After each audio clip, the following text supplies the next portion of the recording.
మాఘపురాణం 4వ భాగం. కుత్సూరుని వృత్తాంతం.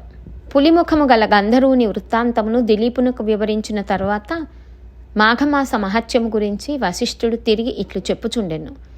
పూర్వకాలమున కుత్సూరుడు అను పేరు గల విప్రుడు ఒకడుండెను. అతడు కర్దమ ముని యొక్క కుమార్తెను వివాహమాడెను. కొంతకాలమునకు ఆ దంపతులకు ఒక కుమారుడు జన్మించెను.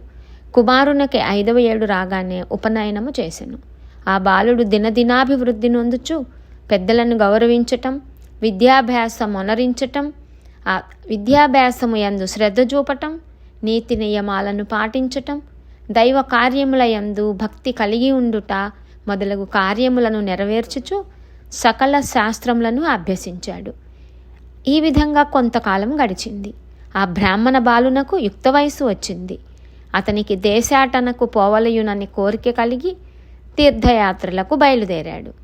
అనేక పుణ్యక్షేత్రములను దర్శించుచు సిద్ధులను సేవించుచు మాఘమాసము వచ్చేటప్పటికి కావేరీ నదీ తీరమునకు చేరుకున్నాడు.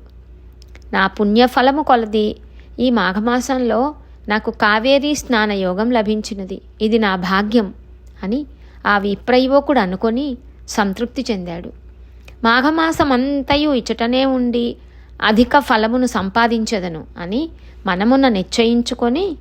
మనస్సులో నిశ్చయించుకొని ఒక ఆశ్రమాన్ని నిర్మించుకొని నిత్యము ఆ నదిలో స్నానము చేయుచు భక్తితో భగవంతుని సేవిస్తూ అచటనే కాలం గడుపుచుండెను.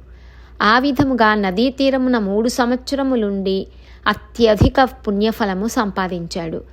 ఆ తర్వాత అన్ని కోరికలను సంపాదించుటకు ఘోర తపమాచరించవలయునని తలంచి ఆ సమీపమందొక పర్వతముపై తపస్సు చేసుకొన సంకల్పించి తపస్సు చేయ మొదలెట్టాడు. అట్లు కొంతకాలము నిష్ఠతోనూ నిశ్చల మనస్సుతోనూ తపస్సు చేయుచుండెను. అతని దీక్షకు శ్రీమన్నారాయణుడు సంతోషించి ప్రత్యక్షమయ్యాడు. ఆ విప్ర యువకుడు కన్నులు తెరచి చూసేసరికి శంఖ చక్ర గదాధరుడై కోటి సూర్యుల ప్రకాశముతో ఉన్న శ్రీహరి నిండు విగ్రహాన్ని చూశాడు. అమితానందముతో సాష్టాంగ నమస్కారం చేసి చేతులు జోడించి అనేక రీతుల స్తోత్రం చేశాడు. ఈ విధంగా స్తుతించిన ఆ బ్రాహ్మణ యువకుని భక్తిభావమునకు శ్రీహరి సంతోషమంది అతనిని ఆశీర్వదించి ఇట్లు పలికాడు. ఓ విప్రకుమారా, నీవు భక్తి ప్రభావముచే నన్ను ప్రసన్నుని చేసుకుంటివి. అది ఎట్లంటే, నీవు విడవకుండా అనేక పర్యాయములు మాఘమాసములో నదీ స్నానము చేసి తపస్యాలురు కూడా పొందని మాఘమాస పుణ్యఫలమును సంపాదించావు. అందుచేతనే నీపై నాకు గాఢానురాగం కలిగినది. కాబట్టి నీకేమి కావలయునో కోరుకొనుము, నీ అభీష్టము నెరవేరుస్తాను అని శ్రీమన్నారాయణుడు పలికాడు. శ్రీహరి పలికిన పలుకులకు ఆ బ్రాహ్మణుడు తన్మయుడై, ప్రభు, జగద్రక్షక, సర్వాంతర్యామి, ఆపద్బాంధవ నారాయణ, నీ దివ్య దర్శనం వలన నా జన్మ తరించింది. నిన్ను చూచినది మొదలు నేను ఏ విధమైన సుఖాలు కోరుటకు నా మనస్సు అంగీకరించలేదు. మనుజుడు ఏ మహాభాగ్యం కొరకు జీవితాంతం వరకు దీక్ష వహిస్తాడో అట్టి మహద్భాగ్యము నాకిప్పుడు కలుగగా మరొక కోరిక కోరగలనా? నాకు ఇంకేమీ అవసరం లేదు. కానీ మీ దివ్య దర్శనము నాకు ఎటుల కనిపించినదో అటులనే అన్ని వేళలయందు ఈ స్థలమందు భక్తులకు దర్శనమిచ్చుచుండవలెను. అదే నా కోరిక అని ప్రార్థించాడు.